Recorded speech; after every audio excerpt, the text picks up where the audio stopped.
नाचे आइल बाहरे बाराती में गोली चले लाई हराती में। आई हो दादा क्यों लगा सुन नाचे आइल बाहरे बाराती में गोली चले लाई हराती में। हिलाई पे कमरिया मिली नमरिया खाली कहेलू कि हम पे ध्यान दे बता। सुनो ना बोला सतह के पैसा बिहान दे बका मालिक न मालिक के जान बका। सतह के पैसा बिहान दे बका मालिक न मालिक के जान बका। अरे लाओ रे खा जा जिया।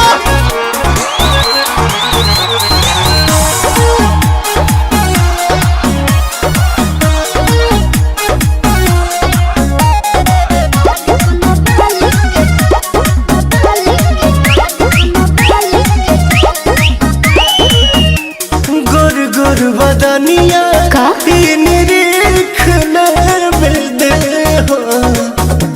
करिया जमुनिया तानी चीख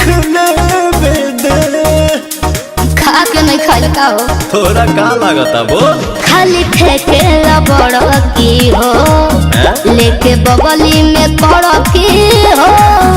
बाबू जैसन तू सोचता रह अच्छा वही वही सन ना लड़ की हो। खाली खोजेलू मोट होई गोडी के नोट कहेलू दर्द घमसान दे बका।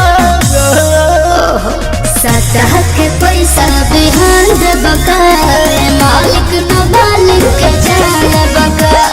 सतह के पैसा बिहान दे बका मालिक न मालिक के जान बका।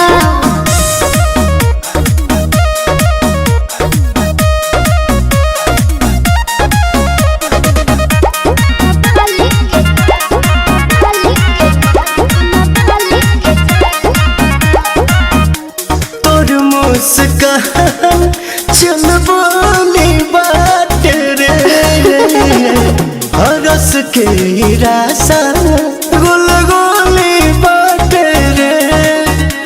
तो कहाँ विचार बा? ते ही बोल हाँ तो सुनो का रे हाथ कोई न कोई हो हमारा तक लोई हो। कैसे ज्योति मोहन बापी हम तो नाच रात भर होई हो।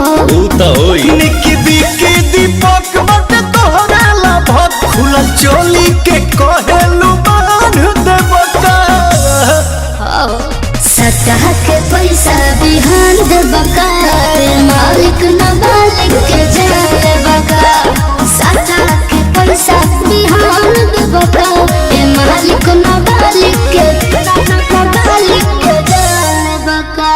तय का चल